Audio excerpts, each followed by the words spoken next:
Hello and welcome to a new episode of On Air with Daikin. I'm Matteo Lombra, your host, and today I have a great special guest. I'm joined by Vince Arnold, the 2025-2026 CIBSE President. Welcome.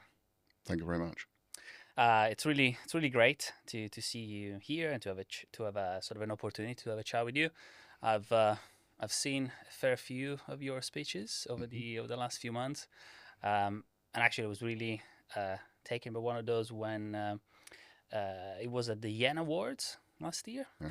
and first of all, I was massively impressed by that event to begin with. But also, like your speech at the very beginning was really uh, sort of invigorating, and it was really great from a point of view of setting up the stage for the future of all those young engineers that were across the room. So it's really good to have a chat, a chance to have a chat with you. But before we I guess dive too deep or we just go with the flow with the conversation. One of the things I always like to do to begin is just to get a bit more of an insight of who the guest is. So in a sense, how does one become a CBC president? I guess that might be a, a good way to start. Yeah. Yeah. Kind It's of an insight in your journey. Because mm, one of the reasons why I do this one is so far I've been talking with all sort of different people within our industry and adjacent, and it's just a way to kind of show that there is no one set path to get to where you want to go in essence, and so it's always nice just to shine a bit of a spotlight on someone's stories. something how you do it. Yes, we have 24,000 members worldwide, and so it's quite an honour to be the president because that's obviously one of 24,000 people who potentially could become president. Yeah. Um, my pathway to presidency probably started quite a few years ago because I've been a volunteer for CIBSE, and you're probably aware my presidential theme this year is all about paying it forward, Absolutely, and the we'll work about our absolutely get into volunteers that. really, really important to us. We must have 2,500, 3,000 volunteers around the world, and I really enjoy speaking to them because that's where you're busy. This is a volunteer role. You're Hmm. busy, in my case, running a consultancy practice in London in the latter part of my career for 20 years. So I didn't necessarily have the time, but I could see the value in getting involved with the institution. And although my theme is paying it forward, what we were really doing years ago is paying back, putting it back. Hmm. And certainly I started 26 years ago. I was invited onto the interview panel to be an interviewer for CIBSE, one of the professional review interviewers. And that sort of grew from a career point of view within CIBSE, the volunteer part of my career. I think I was probably interviewing for about 3 years, and I got put onto or asked to join the membership and registration panel of CIBSE, which is a very important panel because it is the final gateway when everybody's done all that hard work to become a member at any different particular level. Hmm. But they actually go through a gateway panel, a panel that, and I will speak as I found because I thought, wow, with all these people we've got to look at and assess and say, have they made the standard? I thought this is going to be quite difficult, but we actually look at everyone. We don't look at a pile and say, well, actually, they've scored really well in their interview. They're fine. No, everyone is actually looked at by the panel members. And probably after a couple of years, I was asked to be vice chair. And we probably know where that's going to end up because I was chairman of the membership and registration panel for 12 years. In the end, I kept getting re-elected to stay as chair. Um, but what that does, of course, is expose you as a volunteer Hmm. to the wider community within CIBSE, but also CIBSE headquarters. And that's probably where I started to get known. um, you are chair of the panel, so that puts you on one of the senior committees Yeah. of CIBSE, which is the Education, Training and Membership Committee. That committee reports directly to the board, so you can see the sort of pathway. Yeah. Um, so you start to get recognised by board members, and I moved from chair of membership and registration to chair of the ETNM committee, education, training, and membership, as I say. So that particular committee looks after all the chairs of the different panels and committees below it, Okay. and they come to that meeting and form the ETNM committee, Yeah. along with some of the key staff from some of the executive and some of the key staff from membership within CIBSE. So get yourself known, really, is what I did. And then ultimately, yes, you get invited. Would you like to come and join the board? That all for me happened in a pleasant way, because I was suddenly invited to just go and experience a board meeting. Come along to one of our away days as a board. You're not on the board, so don't worry, you won't need to input too much, but come along to one of our away days and mix in with the board. And it must have gone well, I guess, because a couple of years later I was invited to go for board member.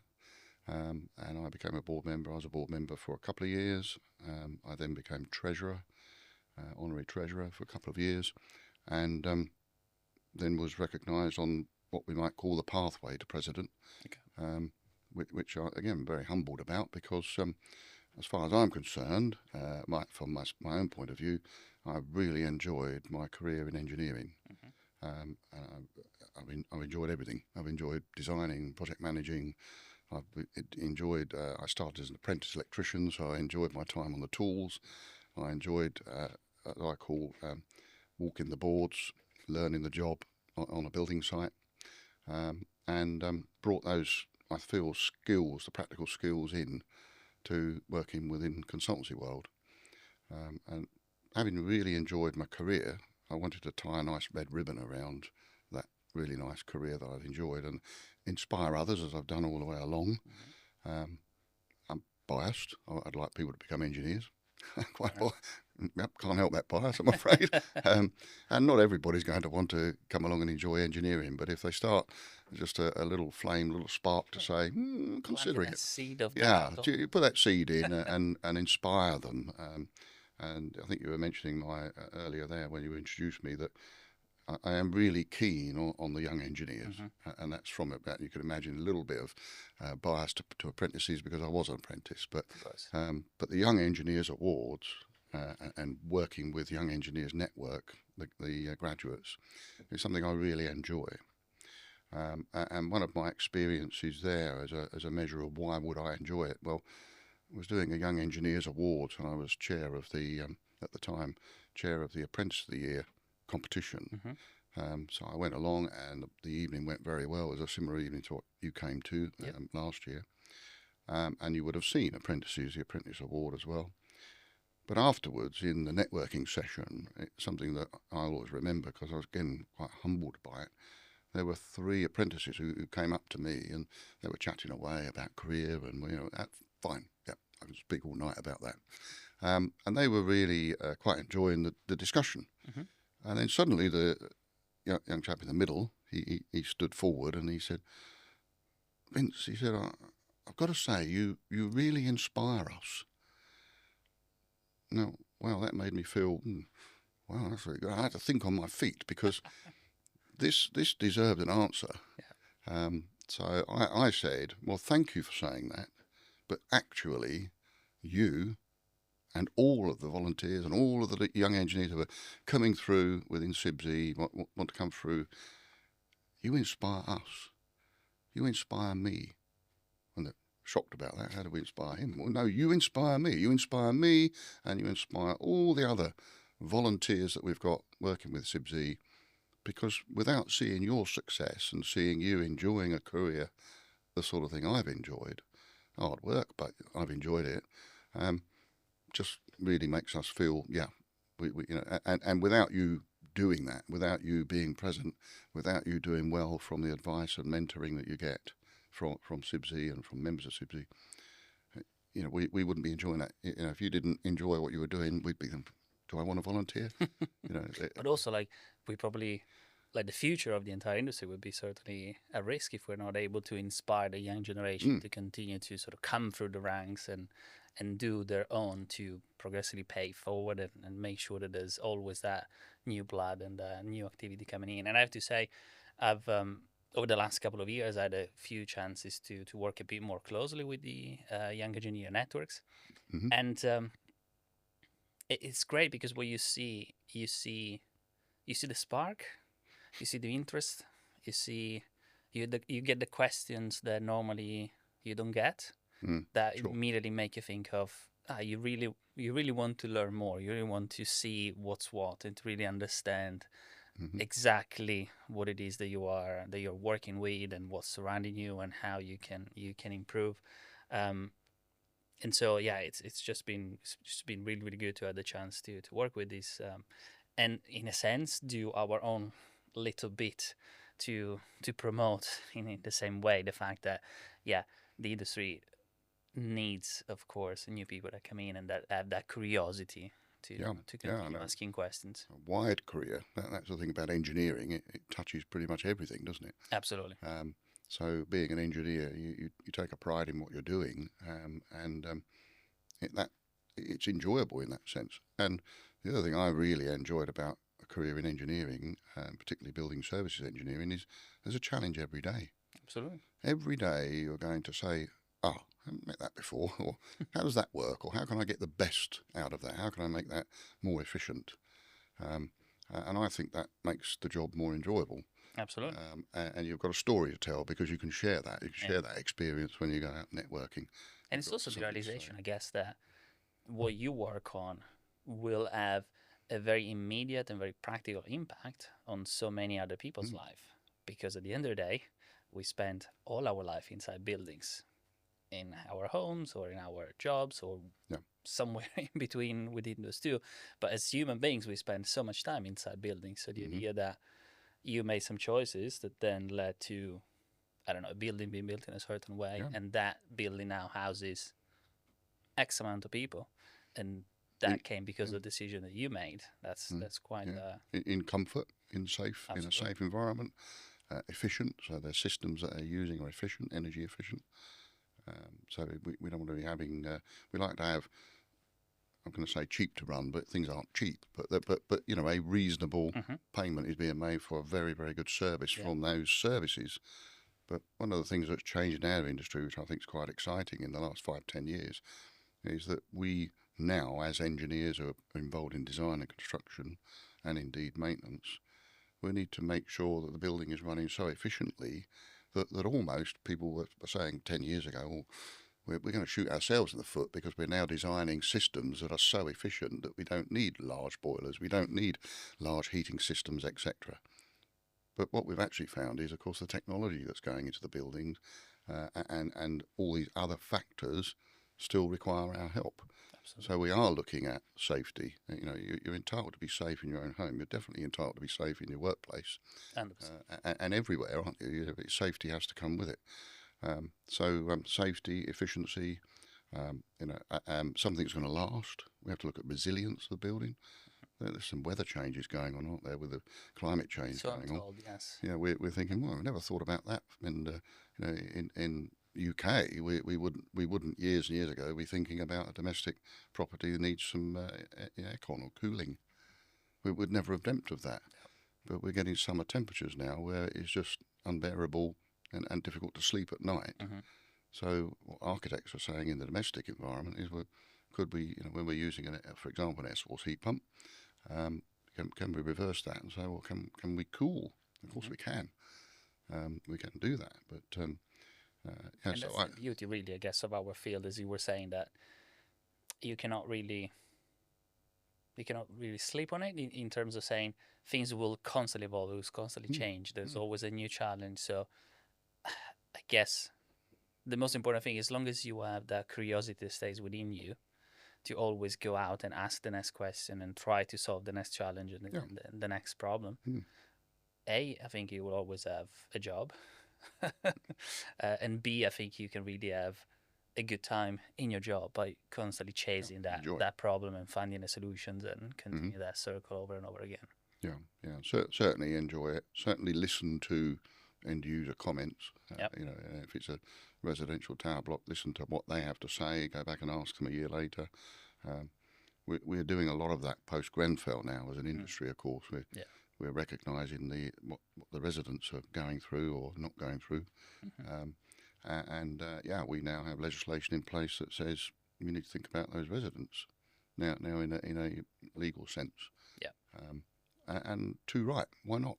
Absolutely. We should be. Yeah, so that's what I meant earlier. Really, as a good example of what's changing. It's not a job where you can say, I've been doing the same sort of job. I got trained 25 years ago, and I just do the same thing. Oh, do you? That suits some people. I totally understand, but if you're coming into engineering, it's going to be very different, and it's one of the things that we get asked quite a lot as people who interview. They say, well, what's the difference between a technician and a chartered engineer? And of course, there's a big difference in terms of the standard required and the amount of education, etc., and learning that has to happen beforehand. But in reality, what I used to say to my staff when they were asking me what's the difference, I'd say that a chartered engineer has sufficient principles and knowledge in depth of the principles. They never know everything, and that's the beauty of it. Yeah. But such that when they hit a problem that they can't solve, they know where to go and do the research. They can research the problem. Technicians are fantastic at what they do, of course, and they're very, very important. And we have a number of technicians who are members in CIBSE, Eng Tech level, licentiate members. They're very, very important to us. But they are probably saying, I've got a problem, I'll have a look in the manual, I'll have a look and say, okay, it says do this. Fine, we need that. But we also need people who are professional chartered engineers who are able to think through a solution that may not have even been thought about. You're not inventing something, you're just saying, if I change that slightly, I'm going to get a much more efficient result in practice. So things are not done in isolation now, and I know the term that's been around for many years, but the government are now reminding us, both in legislation and on media, collaborate. Collaborate. Why aren't we collaborating with other people in the built environment who, like architects and building surveyors and structural engineers and fire engineers? Yeah, talk to them. We've got a common language. Absolutely.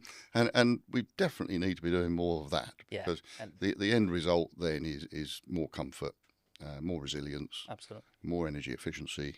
And that's something that I say often when I talk to the people that we work with and our own staff to begin with, when we sort of do all sort of training education. It's the idea of, you cannot, like when we put ourselves in our shoes as EPAM manufacturers, you cannot just assume that that item in and on itself is going to solve all your problem, because that item is not going to live on its own in building. It's going to be part of a hugely complicated network of services that go in around the building, and the only way to truly get the most out of it and deliver what it is you're trying to deliver and solve the problem you're trying to solve is by making sure you talk to everyone involved to really understand, okay, what it is that we're trying to achieve. What's the end goal of this project? So then from our side, we can say, okay, in this case, we can maybe support in this way or in that way, so we can sort of come forward with the right solution, with the right propositions. But certainly there's collaboration is an absolute must, and something that we need to really constantly try to remind people about, because I guess in a sense, unfortunately, it is easy to fall back in your silo, because then you don't really need to worry about anything. Silo or the comfort zone as well. Exactly. Gone are the days by far now where someone would say, I always do it that way because I know it works. Yeah. And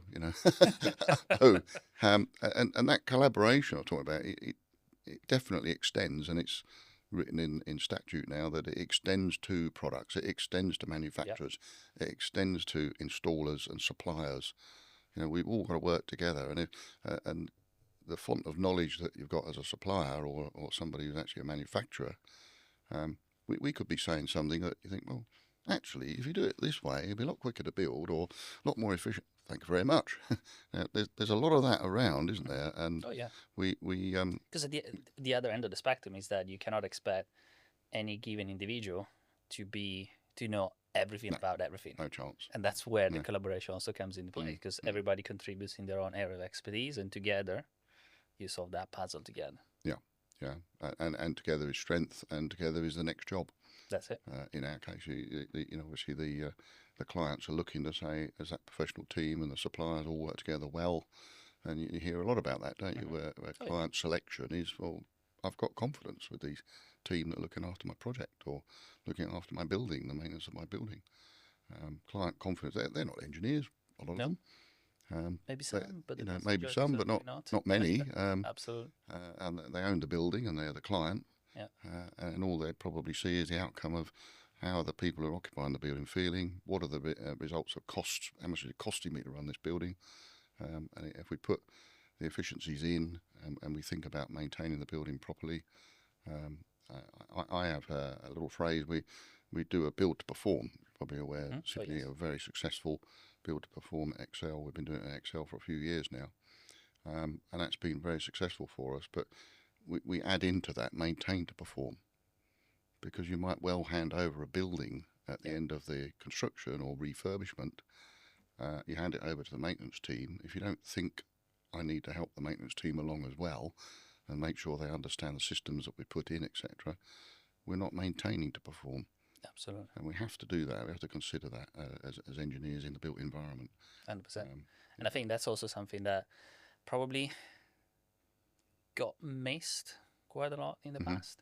Even though, like, when you think about it, you say, well, yeah, it's a natural thing to say, and like to remember the fact that, yes, you build a building, but that's only maybe not even half of the challenge in a sense. It's just one portion of the challenge. Then, as you said, like, the building it's up, it's running. Now that building is supposed to last, I don't know, 50, 60, 70 years. Yeah. What's going to happen over that amount of time? A lot of time, we just forget about it. Yeah. We just let it go and not really address it. But I think that's also where it's been good to see a few initiatives, even from the industry directly, like the UK Net Zero Carbon Building Standard, which is always a bit of a mouthful to pronounce, where they really put in place provision to say, don't forget about the life of the building. Continue to do the monitoring, continue to do the assessment to make sure that what you were dreaming of on a CAD system is actually going to be translated and will continue to be translated over the life of the building. Yeah, and we should be looking at building in, thinking about reuse, but repurposing a building. Absolutely. So don't make it so once an office, always an office. No, what else can we do with it? And we know post-COVID, with so many people working from home and location independent working, that we don't need so much office space. So we're converting offices to residence, flats and dwellings, aren't we? But that repurposing would be made so much easier if we thought about it at the beginning. Fair enough. And architects are doing the same thing and saying, well, could we? You hear about the modular building, and could we modularise things so that a module can be swapped out, or we can find a space to put a module in that makes it suddenly now a place for residents. And also the repurposing side of things, it's certainly become, now that the conversation is significantly shifted toward carbon footprint, whole life carbon, the idea of in the core of the building, that's where you end up holding a significant portion of that. So the more you can reuse that and keep it intact, so you don't need to create new cores, the more, again, you can make your life easier when it's time to lower overall and try to decarbonize the building environment. So it's all linked to that as well. And that's something that we've seen a massive expansion in terms of the amount of questions that we get asked around all of that. Sure. We had to do a significant amount of upskilling ourselves to begin with, to make sure that we really understood what the problem was, how to address it. And one of the things that, of course, came out is always around the quality of data and the quality of information. Because as with everything in life, if you put good quality in, you get rubbish in, quality. rubbish out, or quality in, quality out. Yes. You're probably aware then of TM65, I'm sure. Absolutely, yeah. But one of the things that we're really pleased about with the UK version of TM65 is that we're now taking that around the world. Yeah. So we have that now in different languages. We're about to publish the Spanish version. Okay. And we've got that written now, and it's really resonating around the world as a measure, as a standardised method of measuring embodied carbon and carbon use. Has it been what was the reception of that TM65 across other nations, across the globe? Well, where we put it in, they've been very impressed because when people think, why should I follow a standard? Well, if you follow standard and you need to adjust the standard. Mm-hmm. You're adjusting one standard. You're not looking at 50 different versions of Yep. something and saying, oh, not only that little tweak I'm doing there, I've got to do 50 times in a different way. So one standard, and that in our case is TM65. Yep. It's well used and well called upon. It's going down. It's going down well, and we enjoy the fact that if you look at the Middle East, Mm-hmm. the environment's completely different. Yep. So the engineering, and I was saying it in the Middle East recently, that the engineering is the same. The fundamental engineering that we ask chartered engineers, incorporated engineers, our members to retain and maintain through CPD, that fundamental engineering knowledge applies everywhere. Yep. Because nobody's invited. They don't have in the Middle East a different form of electricity. Nope. It's electric. It's Yeah. water. It's it's gas. Building materials are. Building materials are the same. What is different, and I think quite interesting, makes an interest again, different dimension for us. Is, wow, we've got an outside temperature of how much? So and in a cooler environment, similarly. Absolutely. But the ability to insulate your building still applies because they're doing the opposite, effectively using insulation to reduce the amount of heat gain.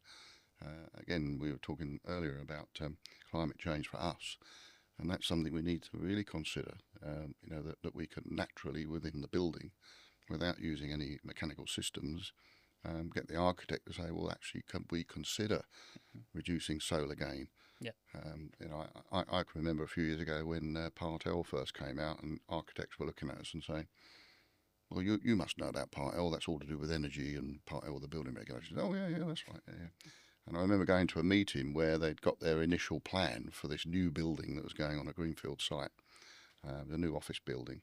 And the architect said, engineer, do you have any comments? And it was at the moment just an outline sketch of what the building was going to look like. And it had got the compass rose on it, as the architects always put in, and I find that quite fun. Important, but quite fun for orientation of the building. So I just grabbed this A0 size piece of paper on the middle of the table in front of everybody, and I said, as the engineer, if you don't mind, could I ask you to do this with the building? And they're all looking, what? An engineer is telling us to orientate the building in a slightly different way? It's a brand new building on a greenfield site. Could you orientate it like that? Why would we want to do that? Reducing solar gain, etc., or indeed using gain where you can get it. And that was just by rotating the building some 45, 60 degrees. Suddenly, I'm not having to think about such large cooling systems because I'm not going to be getting the solar gain. We used to put brise soleil in, and when you see a lot of buildings with brise soleil on the outside to reduce solar gain. But that's probably a fixed building that we weren't going to demolish and start again. We're going to do that. But this building, greenfield site, think about how you're going to use that building. What's it going to use for? Can we use something physically with the design that the architect's coming up with? And architects are well switched on to that now. It's all part of the collaboration. Yes. It's all part of us saying, don't worry about Part L, we'll help you along. And I can remember doing presentations at architects' practices as a CPD. Architects that we worked with would say, could you come along and do a little CPD for our staff and tell us about Part L? And, what do we need to know? And that's fine. And it works both ways. Architects will talk to us and say, are you aware of this? And we have to, there's an involvement, of course, straight away with architects and building surveyors in terms of reducing damp in buildings. We've got to make sure the building is designed so that we don't get mould and we don't get the mould on the wall. And that's collaboration. That's making sure the systems in the building are behaving in a way that they're not going to cause it, but the building fabric itself is being put together properly and carefully. And also, it might sound as a very big cliche, but at the end of the day, knowledge is power. So the idea of CPDs are always massively important because, as we've just been saying for all the time so far, is you need to be able to evolve, to continue to learn, to see how you can solve new challenges that were not a challenge 10 minutes ago, given the speed at which the industry evolves. And so that training, that piece, like that education, remains a fundamental step. And again, as a manufacturer, we always try to be at the forefront of that, to give as much of that training, as many of those tools as possible, to make sure that everybody knows how to use solutions and deploy them. But also, I found that, again, going back to what we were saying in terms of nobody can ever be an expert in everything, people rely on the rest of the industry and outside help to get that knowledge in, and to understand, okay, now I need to remember that there is these new bits of legislation, or this new thing that I need to remember to think about the next time I'm building something. And of course, I mean, all the work that the CIBSE does from that point of view, or the training, it's a massive element. It's super important for our industry. Yeah, we have CIBSE services who provide the training. A lot of our members provide CPD. I think you do. They can provide CPD. Absolutely. What's really important now, and we talk about change, probably in the last 5 years or so, we started using the term reflective CPD. Okay. And a lot of people say to me, "Oh, we're now required to do reflective CPD." Is this mirrors and tricks, or what it's actually about? And I like it. I'm a great fan of thinking of CPD in a reflective way. What we should be doing as professional people, and in fact employers should be doing with their staff if they're involved in anything that needs training and CPD to keep themselves up to date, they should be saying, well, what's the gap? And we're trained ourselves, we self-train to say, where's the gap in the knowledge? So where's the gap in the knowledge in the team? Where's the gap for me as an individual? I've just learned something, or I've read something in a magazine, I don't quite understand that, and perhaps I need a bit of training, I need a bit of CPD. So you would pick CPD, you would pick a training course, you'd pick something that's going to fill the gap for you, or if it's a team environment, something that you're going to send the team on to fill the gap. And gone are the days, fortunately, where you come back from that and someone says back at the office, well, you've done the course. Yeah, but hold on.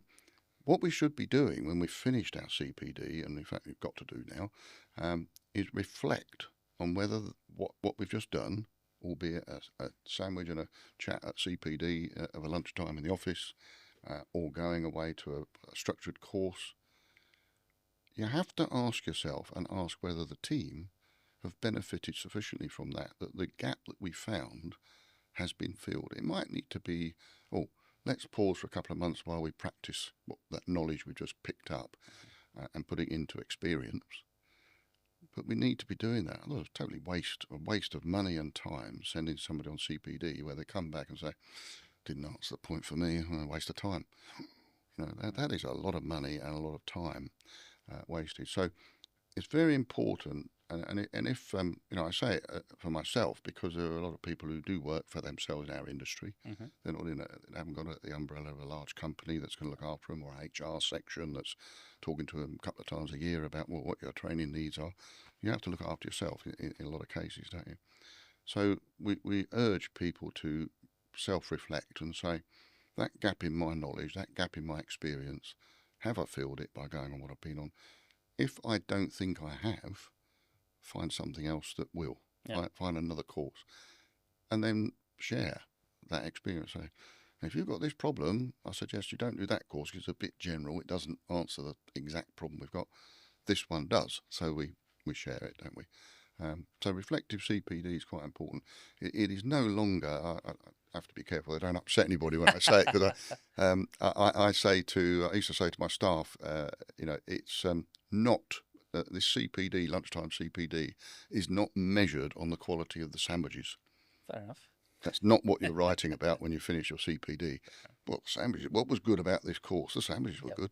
No, not acceptable in any way, shape or form, is it? But and also making sure that it doesn't just become a tick box exercise that you just do because you have to do it, but you do it because, as you said, you can then gain real actionable knowledge that will truly help you moving forward in your career and continue to develop the career. I mean, CPD stands for a reason in terms of like the acronym, to be able to continually develop your career, but only, as you said, only if you pick the and that can be experience. That could be, I used to do it with my own staff in a consultancy practice. I'd say, there's a contractor there that we work with a lot, we're going to do an exchange.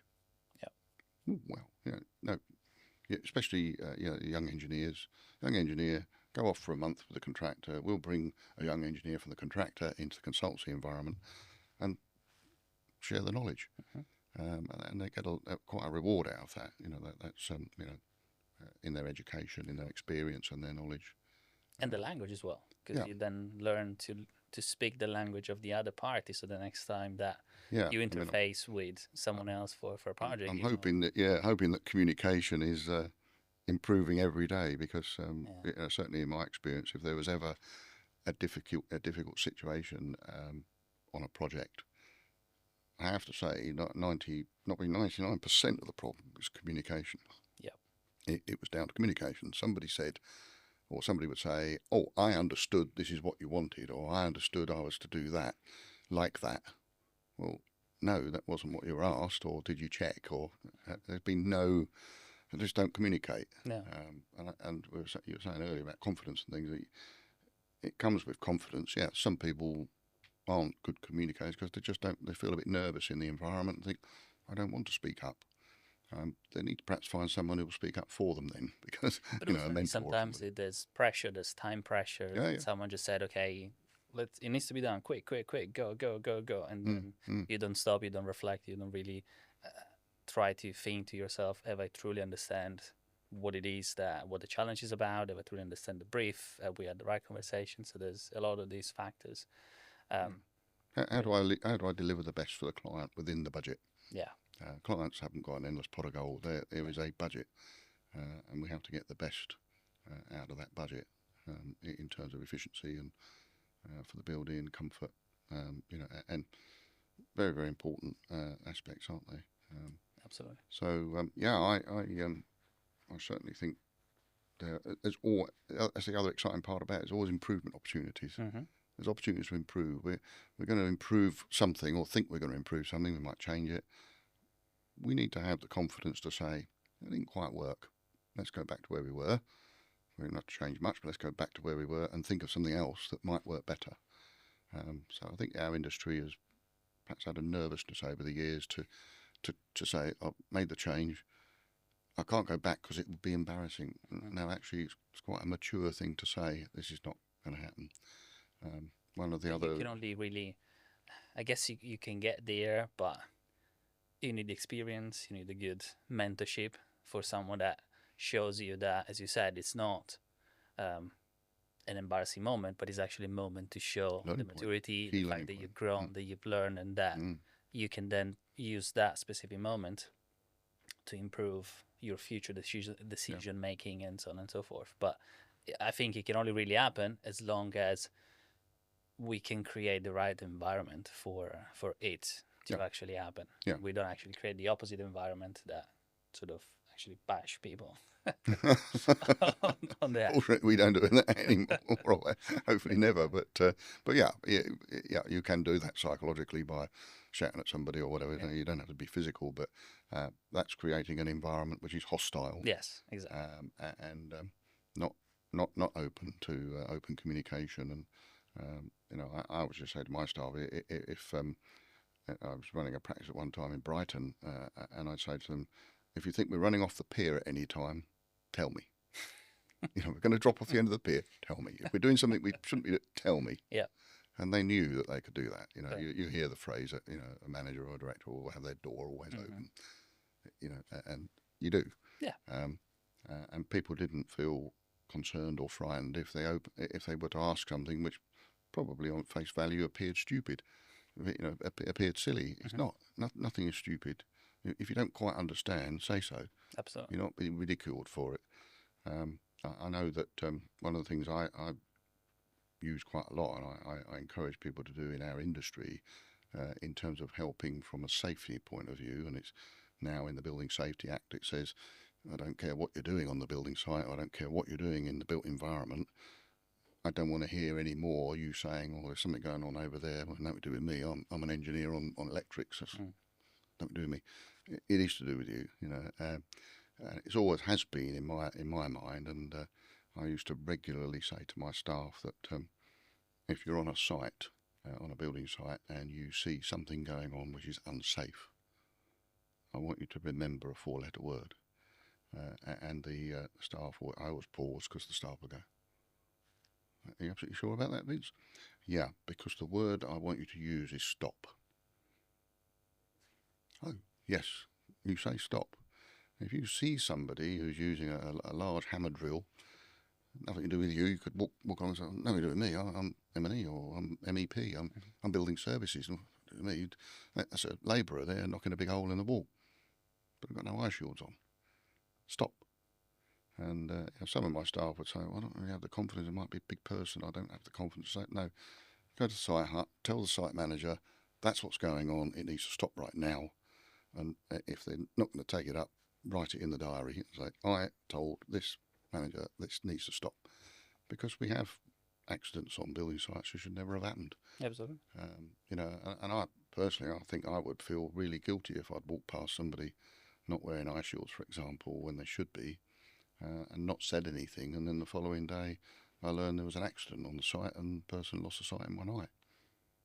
No, no.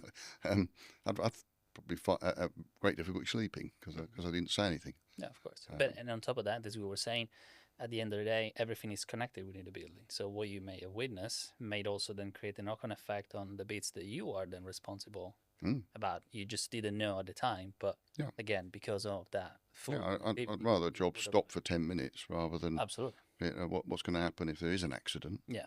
The health and safety executive are going to come in and probably shut the site for 3 or 4 days while they investigate. Oh, oh dear. Of course. Now, before we go, I absolutely want to talk a bit more about your presidential team for the Paying It Forward. Mm-hmm. Can you give us a bit more of an insight on how you got to make that your team, and how you see it sort of happening in real life, shall we say? So how do you see that the Paying It Forward actually realizing itself? Coming up with the idea, as president, when you're president elect, you start to think about what my presidential theme will be. Yeah.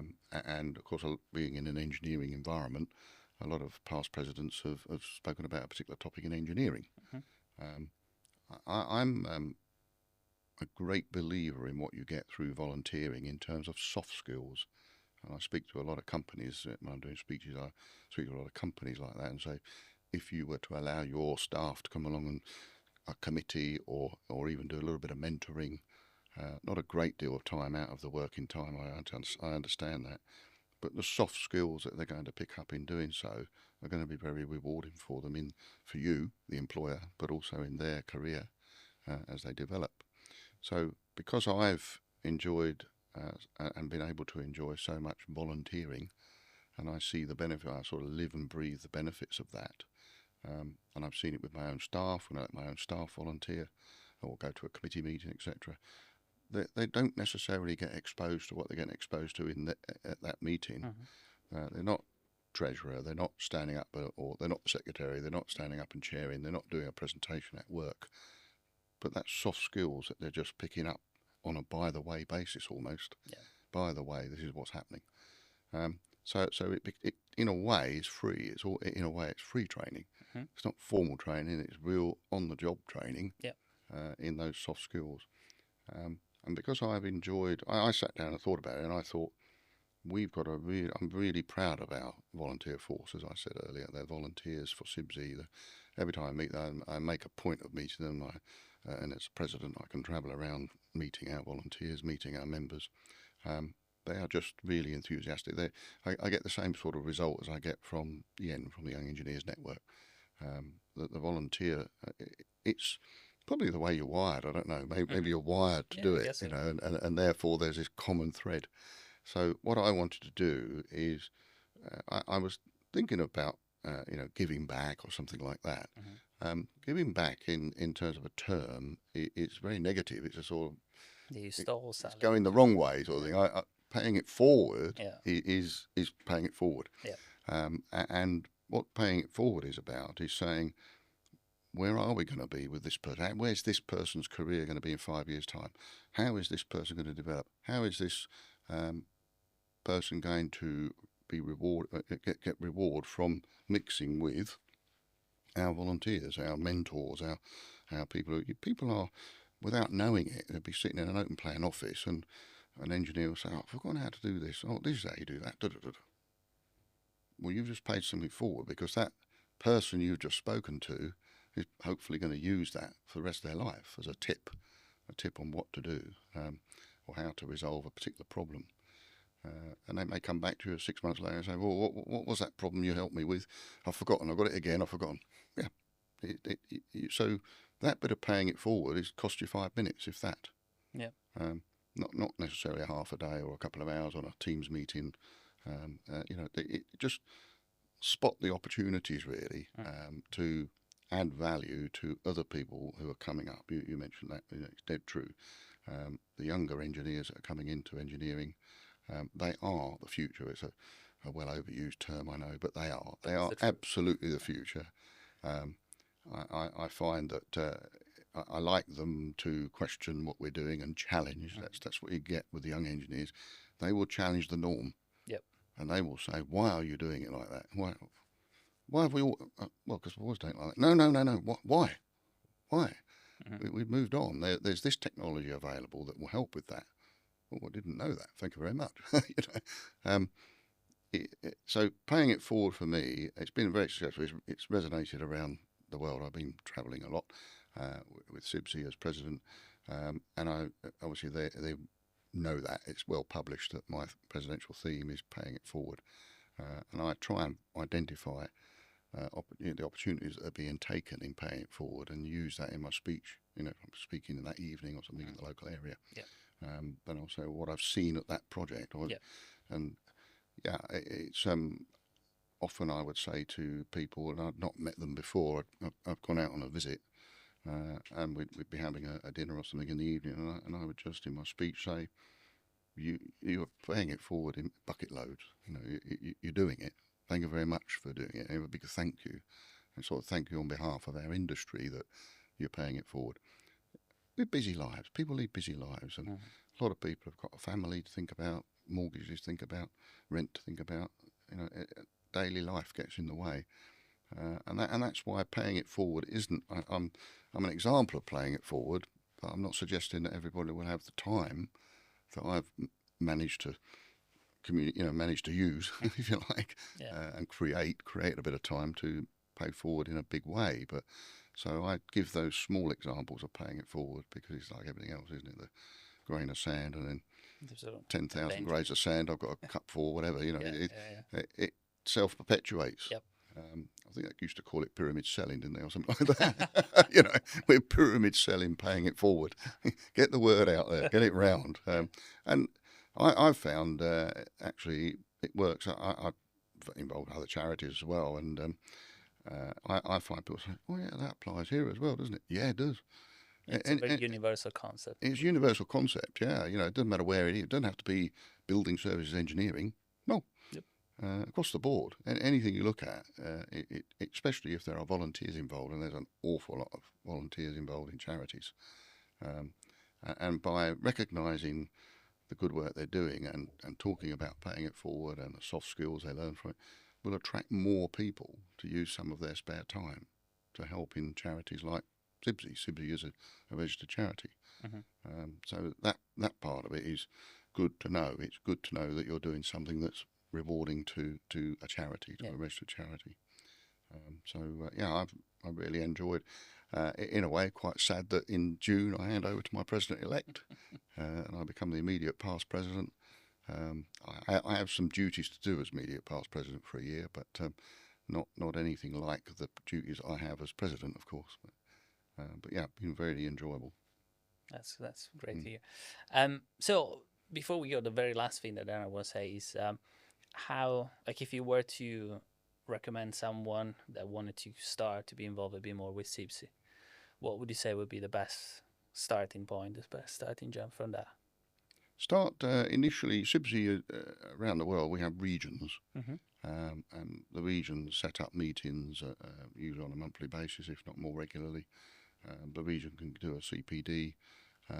It's get involved locally with regions. I mean, in my case, I lived, and I still do live near Brighton, so getting into London's easier, and I totally understand for some people in the UK getting into London is not easy. But we have regions all round, and we have meetings where the regions get together. And one of those Young Engineers Awards, you'll see people from all the regions coming along to that. We have dinners and get-togethers in CIBSE, council meetings, etc., where the regions are represented. All the regions are represented. The President's Awards dinner, my President's Awards dinner, which is my year, but it is October last year. That's a good example. There were people there from Australia, New Zealand, people there from the Middle East, people from America. It was really nice to see, humbling to see, and they come to what is, because it's my year, in my award ceremony, and I enjoyed giving out quite a number of awards to our volunteers and our people who have done something special and gone above and beyond. Yeah, it's quite nice. But it's about, you say thank you so many times, but what does it cost? It doesn't cost anything to say thank you, does it? Fair enough. There's no price at the end of it, but again, practice saying it, because I think there's a lot of that doesn't happen in life today. A lot of people have become a bit insular, and they don't even thank people for holding a door open, or thanking somebody in a shop. I did it with our local charity shop, our local hospice shop. I put some things in there, and the three ladies that were behind the counter, they were, oh, thank you very much, oh, thank you very much. And they were so enthralled by what I put in these boxes, and I said, well, I did a similar thing to what I did with the apprentices. I said, they went, oh, I'm just about to go, and I said, I turned around and I said, hold on a minute, thank you. Thank us. I said, no, but if you weren't working in this charity shop, the hospice would not be benefiting. Thank you for what you're doing. And when you go out the door, they're talking to each other. Go, nobody's ever said that to us before. What does it cost? It costs nothing. So many, I don't know, there's no point in getting aggressive and things. It's just life, And speaking of that, well, it's my time to say thank you to you for coming on the podcast today and for the great conversation that we had. It's been really, really, really a pleasure to just have a very, very simple chat about just life, because I almost think that that's what a lot of this conversation was about, in a sense. Enjoy but it. It was really good, and I'm sure that all our viewer and listener will get a lot out of it. So again, thank you so much. Thank you so much for your time. Make sure that you all subscribe so you don't miss any of the future episode. That's it from my side, and I'll see you in the next episode. Bye bye.